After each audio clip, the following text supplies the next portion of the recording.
Assalamualaikum warahmatullahi wabarakatuh. Perkenalkan kami dari kelompok 6. Kami akan mempresentasikan hasil diskusi kelompok kami. Sebelum memulai diskusi, kami akan memperkenalkan diri terlebih dahulu. Yang pertama, ada Francisca Kurnia dengan NPM 2120103089. Yang kedua, Yeni Karlina N. Mopiana dengan NPM 2120103085. Yang ketiga, Rian Alfitriansyah dengan NPM 2140103183. Yang keempat, Haris Ragil Sasongko dengan NPM 2140103178. Dan yang terakhir, Lupita Friska Damayanti dengan NPM 2120103104. Jadi, kami akan memaparkan materi mengenai siklus akuntansi perusahaan dagang. Jadi, pengertian perusahaan dagang adalah perusahaan yang kegiatan utamanya membeli, menyimpan, dan menjual kembali barang tanpa memberikan nilai tambah atau mengubah bentuk. Karakteristik perusahaan dagang ada 6. Yang pertama, memiliki aktivitas utama berupa membeli, menjual, menyimpan di gudang penyimpanan, dan kembali menjual. Yang kedua, tidak melakukan proses produksi barang.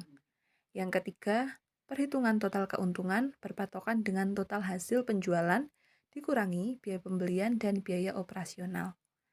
Yang keempat, perusahaan tidak melakukan proses produksi terhadap barang-barang yang dijual. Yang kelima, barang yang dijual langsung dijual tanpa melalui proses pengolahan atau perubahan sedikit pun. Dan yang terakhir, kegiatan akuntansi berlandaskan dengan akun persediaan barang, yaitu perhitungan harga pokok penjualan dan laporan laba rugi memakai bentuk single step atau multiple step. Contoh akun perusahaan dagang dalam laporan keuangan. 1. Pembelian. Pembelian adalah akun untuk mencatat setiap transaksi yang terjadi pada saat membeli barang dagangan dengan cara kredit maupun tunai. 2. Potongan pembelian. Potongan pembelian berfungsi untuk mencatat potongan pada saat diberikan saat awal transaksi oleh penjual barang dagangan. Besar potongan pembelian dan syarat mendapatkan potongan pembelian akan ditentukan oleh penjual. 3. Retur pembelian. Retur pembelian berfungsi untuk mencatat pengembalian barang dagangan yang sudah dibeli karena kerusakan. 4. Beban angkut. Pembelian beban angkut memiliki fungsi untuk pencatatan besarnya beban angkut yang menjadi tanggungan. 5. Beban angkut penjualan.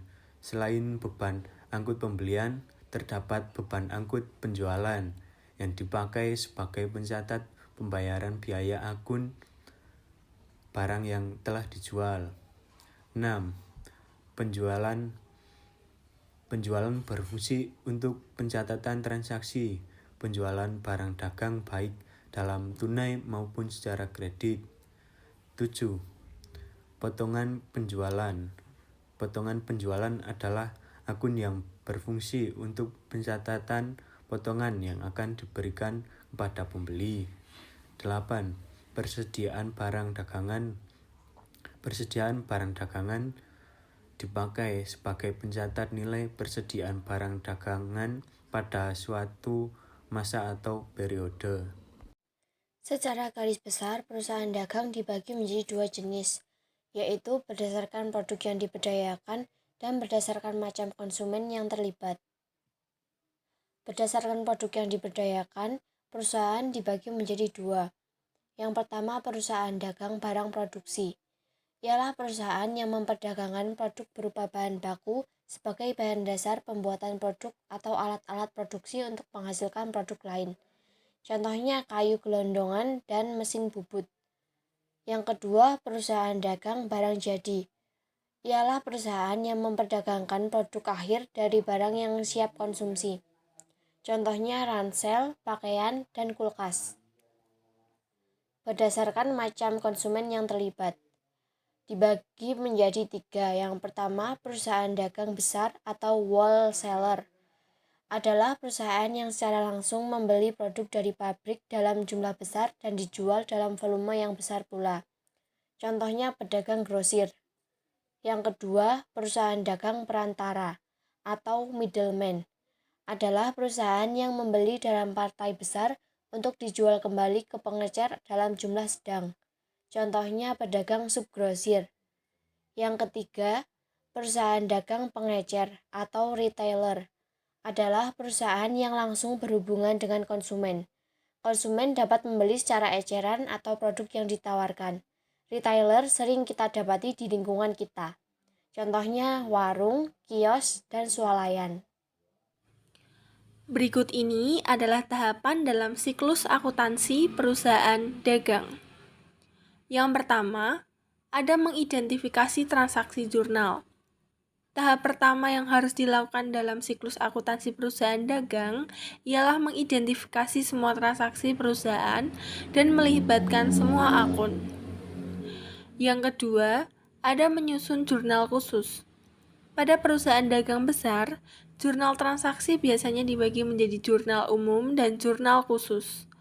Jurnal umum digunakan apabila jumlah transaksi perusahaan hanya sedikit. Sementara jurnal khusus digunakan dalam perusahaan besar untuk memudahkan mengelompokkan transaksi-transaksi tertentu.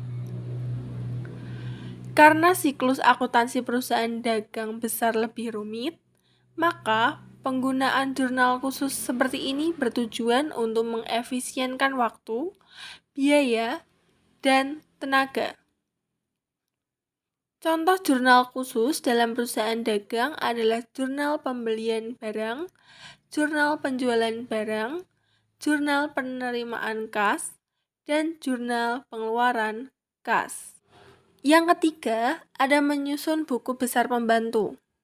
Tahap selanjutnya dalam siklus akuntansi perusahaan dagang adalah menyusun buku besar pembantu.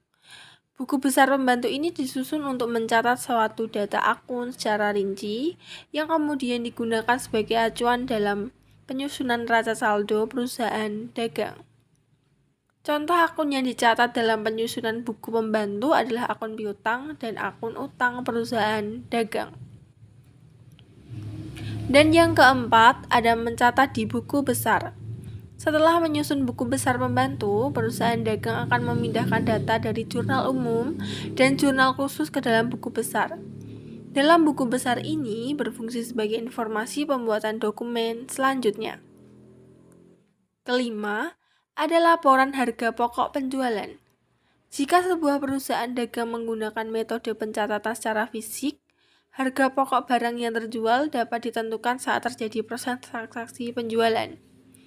Dengan demikian, perusahaan dagang dapat melakukan pencatatan harga pokok penjualan, HPP, dan jurnal penjualan secara sekaligus. Walaupun begitu, perhitungan harga pokok penjualan akan tetap dianggap sebagai komponen dari laporan laba rugi yang kemudian dicatat dalam laporan keuangan perusahaan dagang. Yang keenam, ada pencatatan neraca saldo. Tahap siklus akuntansi perusahaan dagang selanjutnya ialah pencatatan neraca saldo yang dapat dalam buku besar. Data-data yang diambil dalam buku besar ini adalah saldo akhir setiap tahun. Hal yang paling penting untuk diperlihatkan dalam catatan neraca saldo ini adalah posisi debit dan kredit harus balance atau seimbang. Bila tidak seimbang, berarti ada kesalahan saat mencatat di buku besar.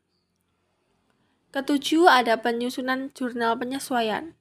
Setelah melakukan pencatatan neraca saldo, perusahaan dagang akan membuat penyusunan jurnal penyesuaian. Jurnal penyesuaian apabila ada transaksi yang mempengaruhi akun perusahaan dagang akan menimbulkan akun baru. Contoh transaksi yang mempengaruhi perusahaan dagang ini adalah sewa ruko yang sudah jatuh tempo. Yang kedelapan adalah penyusunan neraca saldo. Penyusunan neraca saldo termasuk sebagai salah satu poin penting yang harus dilakukan. Pada siklus akuntansi perusahaan dagang, setelah membuat penyusunan neraca saldo, perusahaan dagang akan memiliki dokumen baru yang disebut neraca saldo yang setelah disesuaikan. 9. Laporan keuangan. Perusahaan dagang kemudian akan membuat laporan keuangan untuk memudahkan pencarian informasi keuangan perusahaan, seperti modal perusahaan, keadaan harta perusahaan, dan utang perusahaan. Lapor keuangan ini dilakukan berdasarkan data dari neraca saldo setelah disesuaikan. 10. Penyusunan jurnal penutup.